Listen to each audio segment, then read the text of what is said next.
Hello అండి, ఎంతో రుచికరమైన వంకాయ టమాటా రొయ్యల కర్రీ చాలా టేస్టీగా ఉంటుందండి. ఇది తయారు చేసే విధానం మీకు చేసి చూపిస్తాను. ఇది మా అత్తగారు నాకు నేర్పించారు. చాలా టేస్టీగా ఉంటుంది.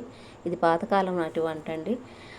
1/2 కేజీ వంకాయ తీసుకున్నాను నేను, 50 గ్రాముల రొయ్యలు తీసుకున్నాను, 1/2 కేజీ టమాటా తీసుకున్నాను, ఒక ఆనియను, 2 పచ్చిమిర్చి.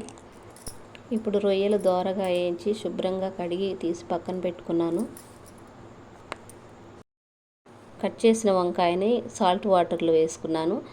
ఇవి కాడలు మీరు తీసుకునేటప్పుడు వంకాయలు తీసుకునేటప్పుడు చాలా లేతగా వంకాయలు, అవి ఆకుపచ్చగా ఉండేటట్టు చూసుకోండి. వంకాయ కాడలు చాలా బాగుంటుంది. ఎండిపోతే టేస్ట్ ఉండదు అంతగా.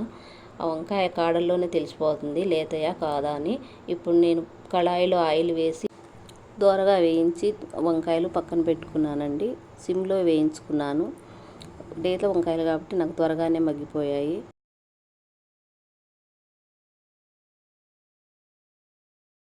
ఇప్పుడు అదే ఆయిల్లో రొయ్యలు కూడా వేయించి పక్కకు తీసుకున్నానండి. నేను ఆల్రెడీ ఈ రొయ్యల్ని డ్రైగా ఉన్నప్పుడే ఆయిల్ లేకుండా వేయించి శుభ్రంగా కడిగి పక్కన పెట్టుకొని మళ్ళీ ఈ వంకాయలు వేయించిన కళాయిలో ఆయిల్ తోటి మళ్ళీ వేయించానండి.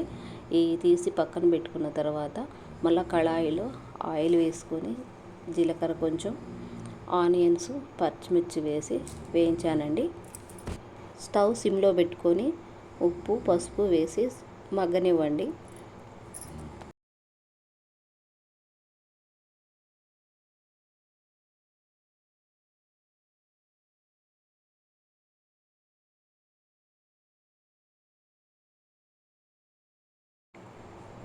ఇప్పుడు 2 రెమ్మలు కరివేపాకు తీసి వేసుకుందాం.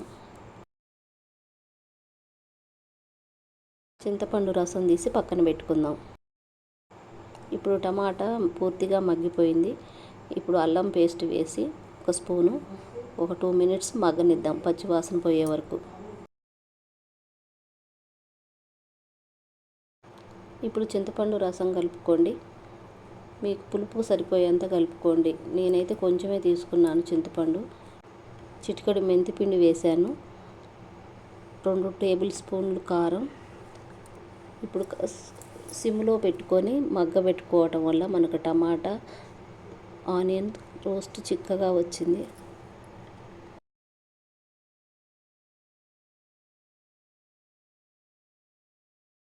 ఇప్పుడు ఇంకొక గ్లాస్ వాటర్ కలుపుకుందాం. ఇప్పుడు వేయించి పక్కన పెట్టిన రొయ్యలు వేసుకొని ఒక ఉడుకు ఉడకనిద్దాం. రొయ్యలు ఒక ఉడుకు ఉడికిన తర్వాత వంకాయలు యాడ్ చేసుకుందాం. ఇప్పుడు ఉప్పు సరి చూసుకొని ఓ 5 మినిట్స్ ఉడకనిద్దాం. ఇప్పుడు కర్రీ పూర్తిగా ఉడికిపోయింది.